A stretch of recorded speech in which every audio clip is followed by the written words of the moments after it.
അല്ലാഹുവിന്റെ റസൂൽ അവിടുന്ന് പറഞ്ഞു, യാ ആയിഷ, ആയിഷ, ഇന്ന ലിൽ മൗതി ലസഖറാത്ത്. ആയിഷ, മരണത്തിന് അസഹനീയമായ വേദനയാണ് ആയിഷ.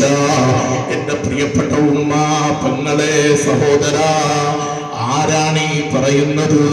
ലോകത്തിന്റെ നായകന്.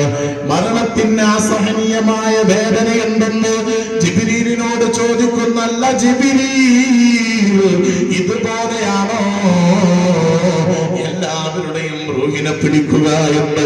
ആ സമയത്ത് ജിബ്രീൽ അലൈഹിസ്സലാം അവിടുന്ന് പറയുന്ന ഒരു വർത്താനമുണ്ട്, നബിയേ, അങ്ങയുടെ റൂഹ് പിടിക്കുന്നത് വെണ്ണയിൽ നൂലിട്ട് വലിക്കുന്നത്